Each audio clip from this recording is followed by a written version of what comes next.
रुख करते हैं ठाकुरद्वारा का। ठाकुरद्वारा को विधानसभा संभावित सपा प्रत्याशी के रूप में हाजी सलाहुद्दीन मंसूरी ने की प्रेस वार्ता।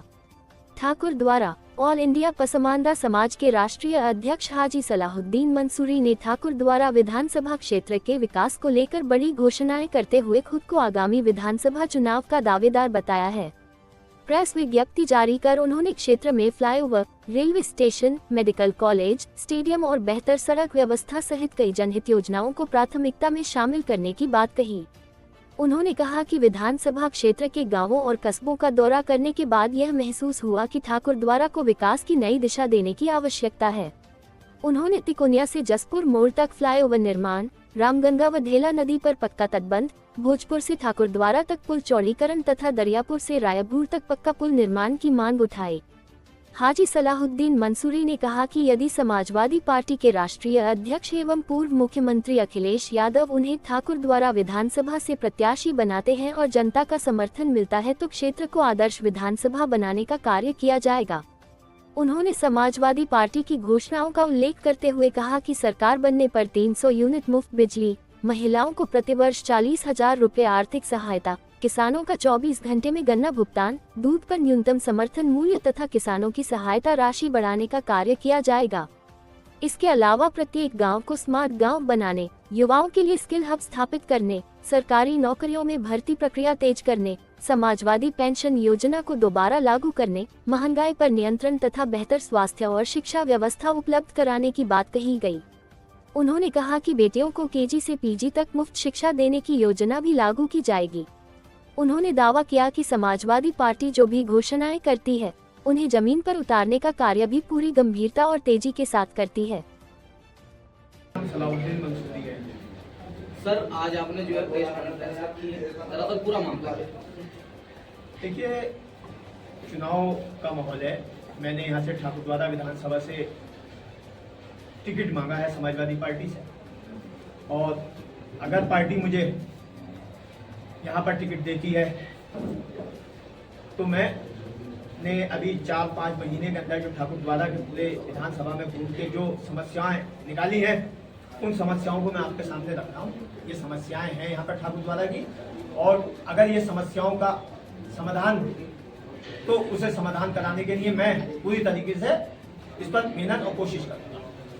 सबसे पहले है राम मनोहर लोहिया पार्क, जैसे जाम की यहाँ पे स्थिति है ठाकुरद्वारा के अंदर, तो सबसे पहले राम मनोहर लोहिया पार्क तिकोनिया से जसपुर मोड़ तक एक फ्लाईओवर बनाने की व्यवस्था कराई जाएगी। दूसरे नंबर पर ठाकुरद्वारा में स्टेडियम बनाने की प्राथमिकता होगी मेरी।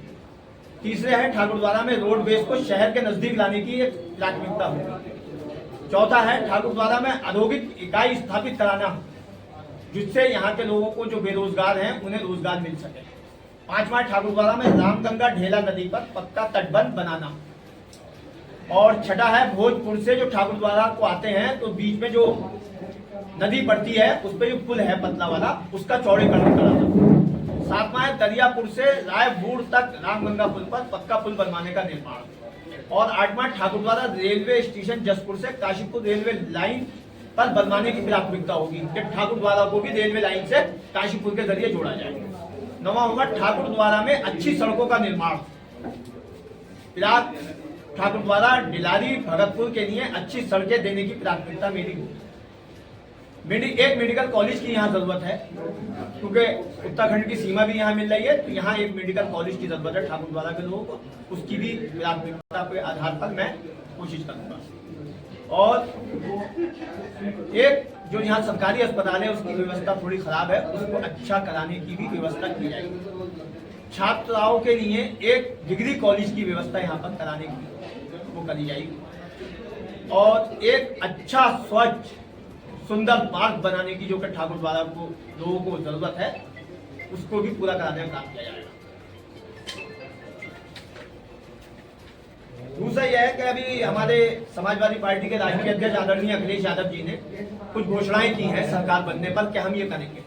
उन्होंने पहली घोषणा की है सरकार बनने पर 300 यूनिट बिजली फ्री देंगे हम। दूसरी घोषणा की है महिलाओं को हर वर्ष 40,000 रुपए साल देंगे। और तीसरी है सरकार बनते ही किसानों का गन्ना भुगतान 24 घंटे के भीतर किया जाएगा। चौथी है दूध पर MSP न्यूनतम समर्थन मूल्य देंगे। और 5वीं है किसानों की सहायता राशि बढ़ाएंगे। जमीन का मुआवजा बाजार दर से ज्यादा देंगे। विधानसभा के प्रत्येक गांव को स्मार्ट गांव बनाया जाएगा और रोजगार के अवसर बढ़ाने के लिए स्किल हब बनाए जाएंगे। सरकारी नौकरियों में भर्ती एवं बैकलॉग पद भरे जाएंगे। समाजवादी पेंशन योजना को पुनः लागू करेंगे और बढ़ाएंगे। आम जनता के लिए महंगाई पर नियंत्रण और आवश्यक वस्तु पर दाम कम कराएंगे। सभी के लिए बेहतर स्वास्थ्य एवं शिक्षा की व्यवस्था करेंगे। बेटियों की शिक्षा पर सपा सरकार बनने पर KG से लेकर PG तक बेटियों को मुफ्त शिक्षा प्रदान की जाएगी। तो ये सारी जो ये हमारे समाजवादी पार्टी के राष्ट्रीय अध्यक्ष जी की घोषणाएं हैं सरकार बनने पर पूरी की जाएंगी।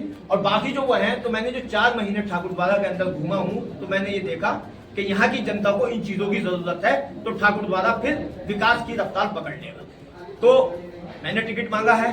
अगर समाजवादी पार्टी मुझ पर भरोसा करती है, समाजवादी पार्टी के राष्ट्रीय अध्यक्ष मुझ पर भरोसा करते हैं और मुझे टिकट देते हैं, तो इंशाल्लाह अगर यहाँ की जनता ने मुझे चुना तो मैं इन चीजों पर काम करूंगा और पूरे अपने कार्यकाल के अंदर इन चीजों को पूरा कराने का कार्य करूंगा। दूसरा, अगर मुझे नहीं होता है टिकट और सरकार समाजवादी पार्टी की बनती है, तो फिर भी मैं इंसानियत के नाते, इंसानियत के बतौर अपने राष्ट्रीय अध्यक्ष जी से कह करके इन मांगों को यहाँ पर रखकर उनके सामने इन्हें पूरा कराने का कार्य। चुनावी दौरे पे बड़े बड़े वादे करते हैं नेता। अभी जैसे कि आपने काफी बड़ी बड़ी बातें बताई है और काफी बड़े बड़े वादे किए हैं, क्या ये आप इन बातों पे खरा उतर पाएंगे? समाजवादी पार्टी जुमलों की राजनीति नहीं करती। समाजवादी पार्टी के लोग और समाजवादी पार्टी जो कहती है उसे पूरा करती है। इससे पहले भी जब सरकारें समाजवादी पार्टी की रही है, समाजवादी पार्टी मुलायम सिंह यादव जी मुख्यमंत्री रहे हैं या अखिलेश यादव जी मुख्यमंत्री रहे हैं, जो चीजें उन्होंने अपने घोषणा पत्र के अंदर की हैं वो जुमले साबित नहीं हुए, बल्कि धरातल पर काम हुआ है और जमीन पर काम हुआ है। सर, आपने जितने भी अभी दावे किए हैं वो सरकार बनने के बाद के लिए किए हैं, लेकिन चुनावी नतीजे देखकर ऐसा लग रहा है कि समाजवादी पार्टी या विपक्ष की जितनी भी पार्टियां हैं, चाहे वो बंगाल हो, बिहार हो, महाराष्ट्र हो, नतीजे देखकर ऐसा लग रहा है कि भाजपा को हराना बेहद ही मुश्किल हो चुका है। उत्तर प्रदेश की जनता यहाँ के शासन उत्तर प्रदेश सरकार से परेशान है, त्राही मची हुई है। आप जिस क्षेत्र के अंदर चाहें जाकर देख लें, जनता परेशान हो चुकी है, ऊब चुकी है 10 साल के शासन के अंदर। इसलिए जनता चाहती है कि उत्तर प्रदेश के अंदर बदलाव होना चाहिए और जो सरकार 2012 से 2017 तक थी, जिसने जनता के लिए काम किए और जनता को सुख सुविधाएं दी, वो सरकार आनी चाहिए। और रही बात इसकी कि पश्चिम बंगाल या मगर उत्तर प्रदेश की जनता जागरूक है। PDA जो बना है, पूरे उत्तर प्रदेश के अंदर PDA के जननायक आदरणीय अखिलेश यादव जी पूरे मैसेज को लेकर घूम रहे हैं और जगह जगह लोगों से बातें कर रहे हैं, मिल रहे हैं। मगर यह PDA की सरकार बनेगी उत्तर प्रदेश के अंदर और जो वायदे किए गए हैं और जो वायदे हैं इसके अंदर वो जुमले साबित नहीं होंगे, पूरे होंगे धरातल। पश्चिम बंगाल के अंदर इंडिया गठबंधन की आपसी फूट का काफी ज्यादा दर्दनाक नतीजा देखने को मिला। हमने देखा कि कांग्रेस और CPIM अलग अलग लड़ी, तो क्या उत्तर प्रदेश में देखा जाएगा कि कांग्रेस अलग लड़ेगी या मिलकर के लड़ेगी या और पार्टियों को भी इस गठबंधन में शामिल किया जाएगा? देखिए, ये तो हमारे राष्ट्रीय अध्यक्ष जी का बड़ा वो है निर्णय, और इंडिया गठबंधन एक है, इंडिया गठबंधन मिलकर लड़ेगा। हमारे राष्ट्रीय अध्यक्ष जी अभी तक यही कह रहे हैं कि इंडिया गठबंधन के नेतृत्व में चुनाव। ठाकुरद्वारा की जनता के लिए क्या संदेश देना चाहेंगे? ठाकुरद्वारा की जनता के लिए मैं यही संदेश देना चाहूंगा कि आप लोग अगर जो प्यार आपने अब तक मुझे दिया है वो प्यार अगर आगे भी आप मुझे देंगे तो मैं आपके लिए हर वक्त तैयार खड़ा हूं। जहां आपको मेरी जरूरत पड़ेगी मैं वहां पर खड़ा हुआ हूं। पार्टी आपके साथ है और पार्टी के लिए आप पार्टी के साथ और हम पार्टी। सर, आप राजनीति में पहली बार आए हैं, इससे पहले भी कार्य मैं 30 साल से समाजवादी पार्टी के अंदर हूँ, समाजवादी पार्टी का कार्य करता हूँ और समाजवादी पार्टी के अलावा मैं कभी किसी पार्टी के अंदर नहीं। जैसा कि आपने कहा है कि आप क्षेत्र में भ्रमण कर रहे हैं विधानसभा चुनाव को लेकर, तो आपको जनता का किस तरह का सहयोग मिल रहा है? बहुत बढ़िया सहयोग मिल रहा है मुझे जनता का, बहुत प्यार मिल रहा है जनता को ठाकुरद्वारा की। मैं उस जनता का शुक्रिया अदा करना चाहता हूँ। जितना प्यार उन्होंने मुझे अभी तक दिया है तो उसके लिए मैं उनका शुक्रिया अदा करना चाहता हूँ। सर, आप जिस क्षेत्र में घूमे तो क्षेत्र में किस कमी का अभाव हुआ? जो कमियों का अभाव हुआ मुझे वो मैंने आपके सामने रख दी। जो कमियों का अभाव हुआ, जिस चीजों की जरूरत यहाँ की जनता को है, वो चीजें मैंने आपके सामने